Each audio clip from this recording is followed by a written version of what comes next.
Sebelum pergi, kakek ingin kau mengurus hak dan surat kepemilikan sebagian aset keluarga Cartel, Dane. Sesuai dengan ketetapan yang telah kakek buat, kau dan Jason akan mendapatkan bagian yang sama rata. 80% harta kekayaan Cartel akan menjadi milik kalian. Sedangkan yang 20% masih atas nama kakek, setelah kakek meninggal nanti, akan dipindahkan atas nama Aluna. Perkataan yang diucapkan oleh Tuan Cartel, membuat Aiden kembali tersenyum kecil. Selanjutnya, sejak awal aku tidak menginginkan pembagian harta keluarga Cartel, Kek. Aku memiliki usaha sendiri, bisnis hotel, restoran dan beberapa bisnis lainnya.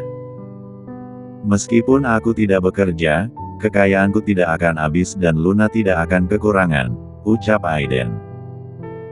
Berikan semuanya pada Jason, aku yakin dia akan mengurus dan mengelolanya dengan baik. Kenapa kau begitu percaya pada Jason, Dane? Bukankah selama ini kau sangat membencinya? Tanya Tuan Cartel. Mata tuannya menatap lekat wajah Aiden yang kaku dan datar. Ditanya oleh sang kakek, Aiden menarik napas dalam-dalam dan menghembuskannya perlahan. Aku tidak pernah membencinya, Kek. Yang ku benci bukan Jason, melainkan takdir buruk yang mempertemukan kami.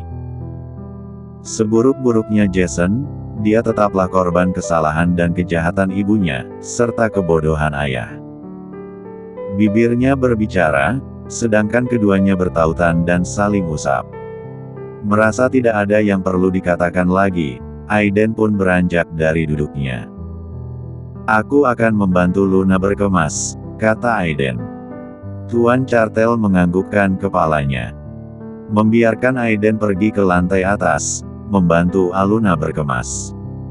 Melihat Aiden pergi, Jason yang sejak tadi menguping, mengusap dadanya perlahan. Ternyata Kak Dane tidak pernah membenciku. Akulah yang selama ini salah menilainya, ucap Jason dengan lirih. Selanjutnya, Jason pun hendak melangkah pergi dari tempat itu. Namun, suara Tuan Cartel menghentikannya dan membuatnya terkesiap. Jason, kau dengar semuanya, kan? Dek. Mendengar pertanyaan sang kakek yang ternyata menyadari keberadaannya, wajah Jason memucat. Ia segera berbalik dan menatap pada Tuan Cartel. Kakek. Sebut Jason. Kepanikan yang ditunjukkan Jason, membuat Tuan Cartel tersenyum kecil. Kau sudah mendengar semua perkataan Aiden, kan? Lalu, bagaimana tanggapanmu? Ditanya, Jason menggeleng pelan. Tak tahu harus menanggapi pertanyaan sang kakek seperti apa. Ia takut salah bicara dan benci, terlebih lagi selama ini ia tidak terlalu dekat dengan Tuan Cartel. Aiden tidak menginginkan kedudukan, jadi kekuasaan Cartel mutlak milikmu. Tutur Tuan Cartel. Mendengar perkataan Tuan Cartel, Jason mendekat dan bersimpuh di lantai. Aku tidak menginginkan semua ini, Kek. Aku hanya menginginkan kasih sayangmu dan Kak Aiden. Di dunia ini aku tidak memiliki siapapun lagi selain kalian. Bangunlah, Jason. Kau tidak perlu seperti ini, kata Tuan Cartel. Dane sudah menolak. Jika kau menolak juga, siapa yang akan mengurus semuanya? Atau, kau ingin keluarga kita hancur tanpa sisa? Lontarnya. Jason terdiam, ia mengangkat kepalanya dan menatap wajah tua Tuan Cartel. Keturunan keluarga Cartel hanya dirimu dan Dane. Dane sendiri sudah memiliki usaha, sedangkan kau. Tanya Tuan Cartel. Kau mungkin tidak butuh, tapi putramu. Kau pasti tidak ingin putramu tumbuh seperti dirimu dan Aiden selama ini, kan? Di hadapan Tuan Cartel, Jason menggelengkan kepalanya. Aku akan berusaha, kata Jason. Tapi, tolong katakan pada kakak, jika aku tidak akan menyentuh miliknya. Seperti yang kakek katakan sebelumnya, Aku dan Kak Aiden mungkin tidak butuh, tapi ada anak yang masa depannya harus dijamin. Kowloon, Hong Kong, di sanalah kini Aluna dan Aiden berada. Pasangan suami istri itu menempati rumah baru yang disiapkan oleh Aiden sejak jauh-jauh hari untuk istrinya. Bagaimana? Apakah kau menyukainya, sayang? Aiden yang memeluk perut Aluna, berbisik lembut di telinga. Bahkan, bibirnya sampai menempel di daun telinga istrinya. Bibir Aluna tersenyum, lalu berbalik dan memeluk perut Aiden dengan erat. Aku menyukainya, sangat menyukainya, kata Aluna. Kamar ini lebih luas dari kamar kita di rumah kakek dan juga apartemen. Imbuhnya. Ranjangnya juga lebih luas dan empuk, tambah Aiden. Pria itu berbicara dengan matanya yang memicing. Sedangkan tangannya, bergerak mengusap pin 9 gul istrinya dengan lembut. Oh iya? Tanya Aluna dengan manja. Jika tidak percaya, mari kita coba, timpal Aiden. Dengan cepat, Aiden membopong tubuh Aluna dan membawanya ke tempat tidur. Bruk. Tubuh Aluna dilempar ke tengah-tengah tempat tidur yang empuk oleh Aiden. Kata dokter, kakak tidak boleh sering-sering melakukannya, kata Aluna. Tak mengizinkan Aiden melakukan peni 4 tuan. Aiden menyeringai. Kau pikir aku bodoh? Sekarang kandunganmu menginjak usia 5 bulan. Sebelum pindah ke kota ini, aku sudah konsultasi lebih dulu ke dokter. Paparnya. Mendengar balasan Aiden, mengerucut bibir Aluna. Ia mendengus, jengkel pada sang suami yang hype 3R dan manja. Ku empatkan aku sebagai hadiah dari kerja kerasku karena telah memberikan rumah ini padamu, ucap Aiden. Berbicara dengan nada menggoda pada istrinya. Semakin kesal Aluna dibuatnya. Kau yang menginginkannya, jadi kau yang harus memulai. Lontarnya ketus. Ditantang, Aiden memajukan bibirnya. Lalu, memenam ukas seluruh pakas satuannya dengan cepat. Tak sabaran, pria itu menyambar tubuh Aluna dan Meng 9 umulnya dengan begitu penuh cinta. Bagaimana? Aku hebat, kan? Setelah berhu-6 ungan badan hingga beberapa kali melakukan pelepasan, Aiden pun menyudahi kegiatannya. Perlahan, pria itu memijat kaki istrinya yang terasa pegal. Kau bukan hebat, tapi kejam. Kakiku sampai kram karena ulah kakak, kata Aluna dengan sewot. Melihat kekesalan yang ditunjukkan oleh Aluna, Aiden pun tertawa dengan keras. Ia merasa senang karena telah berhasil membuat Aluna marah setelah sebulan terakhir diam-diaman. Haha. Jangan marah, sayang. Selama hamil, hitung berapa kali kita berhubungan. Aku tidak tahan jika terus-terusan berpuasa. Kau nakal. Maki Aluna dengan mata melotot.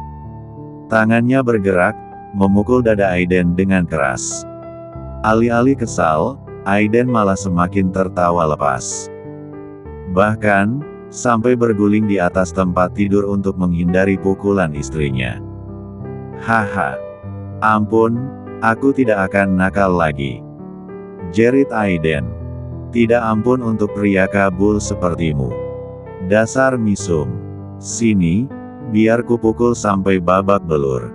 Suara gelak tawa Aiden dan Aluna memenuhi seantero kamar tersebut. Mereka hanya berdua, tetapi suara mereka sudah seperti orang sekampung. Bagaimana jika kita melakukannya sekali lagi? Setelah ini, aku akan memandikan Burven 9-ku dan memasukkannya ke dalam sangkar agar tidak berulah lagi. Plak. Dasar gila. Maki Aluna. Telapak tangannya melayang begitu saja ke wajah tampan Aiden. Aluna. Aluna. Diteriaki oleh Aiden, Aluna menutup wajahnya menggunakan kedua telapak tangannya. Maaf. Aku tidak sengaja, ucap Aluna dengan pelan. Lalu setelahnya, ia menyengir kuda. Hi. Mendengar perkataan Aluna, Aiden yang wajahnya mendapatkan tamparan dadakan itu pun mendengus keras seperti kerbau. Di hadapan istrinya, pria itu membuang muka dan pura-pura merajuk. Aku tidak mau memaafkanmu, kata Aiden dengan sewot. KDRT, tidak sayang pada suami. Imbuhnya. Alih-alih mendapatkan perhatian dan simpati, Aiden malah tidak dipedulikan. Bahkan, Aluna malah memilih berpura-pura tidur. Merasa diabaikan, Aiden yang semula hanya berpura-pura kesal, kini menjadi kesal sungguhan. Seperti biasa, pria itu akan tantrum dan bertingkah konyol seperti anak kecil untuk mengusik ketenangan Aluna. "Aluna, jangan tidur," jerit Aiden. "Buka matamu dan lihat aku, jika tidak aku akan menangis dengan keras," ancamnya. Aluna yang berpura-pura tidur, menarik selimut tebal dan menutup seluruh tubuhnya, seolah tak peduli pada sang suami. "Apa kau tidak mendengarku? Aku sedang marah padamu, Luna," Aiden kembali menjerit. Seperti bocah idiot, Aiden mengamuk dan membuang bantalnya ke lantai. Tak hanya ia juga berguling-guling di samping istrinya. "Luna, aku marah sungguhan. Tolong bujuk aku agar tenang," kata Aiden. "Lihatlah, air mataku sudah hampir kering, suaraku mulai serak.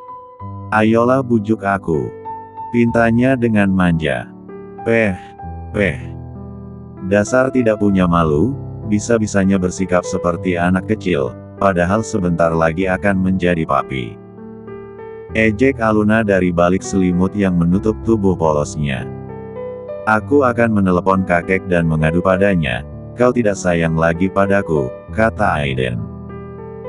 Tak tahan dengan kelakuan aneh Aiden, Aluna pun akhirnya terkikik geli.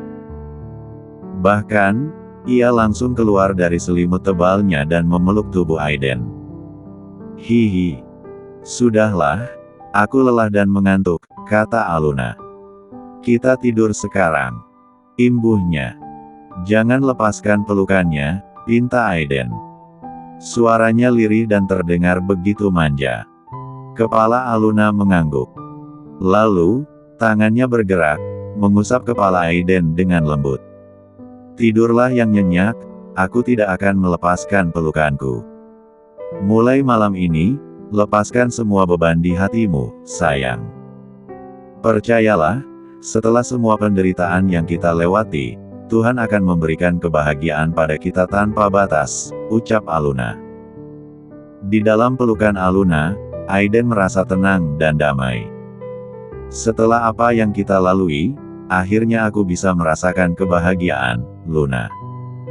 Aku bangga memiliki kamu dan anak kita," balas Aiden.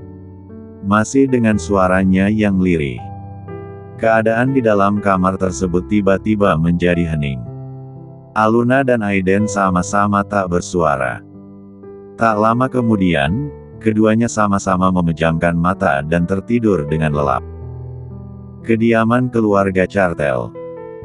Jam menunjukkan pada pukul 1:30 malam, Jason yang baru terlelap selama 1 jam lamanya, kembali terbangun lantaran mendengar tangisan nyaring putranya. "Oek, oek, oek. Bangun lagi," ucap Jason. Pria itu membuka mata dan mengusap wajahnya menggunakan kedua telapak tangannya. Lalu, beringsut dan mengangkat puteranya yang ditidurkan di sisi kanan kasur. Kap sayangnya ayah," ucap Jason. "Buang air lagi ya. Hoam." Tak tahan mendengar tangisan puteranya yang diberi nama Jensen Dark Cartel, Jason pun menahan rasa kantuknya dan segera mengganti popoknya seperti yang ia pelajari dari perawat. Setelah menggantikan popok putranya, Jason segera menyeduh susu dan memberikannya pada bayinya yang kelaparan.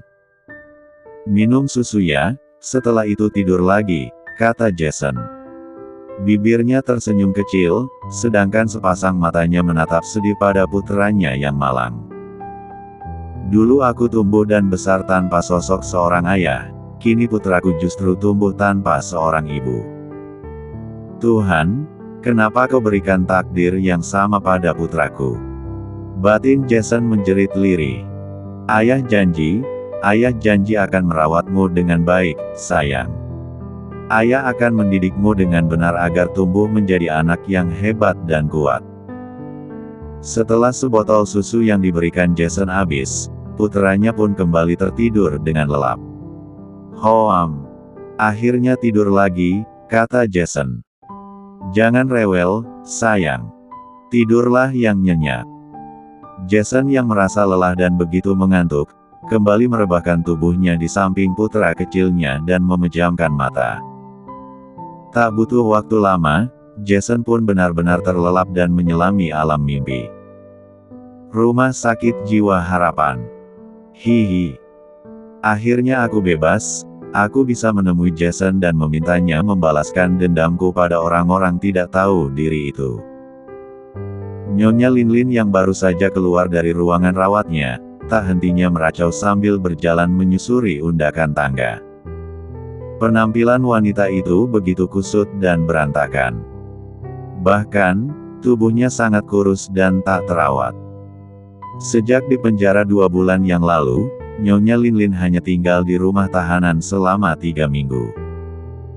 Wanita itu dipindahkan ke rumah sakit jiwa lantaran kerap mengenang tahanan lain. Dan, setelah dilakukan pemeriksaan, ternyata ia mengalami gangguan mental. Putraku, di mana putraku? Tanya Nyonya Linlin sambil menggaruk kepalanya. Aku harus segera menemui Jason dan memintanya untuk menyingkirkan Aiden. Ya, singkirkan anak sialan itu agar tidak ada lagi yang membahayakan posisi putraku. Dengan langkahnya yang pelan dan gontai, Nyonya Linlin menuju atap gedung rumah sakit jiwa, mencari Jason yang katanya sudah menjadi penguasa seluruh kekayaan Cartel.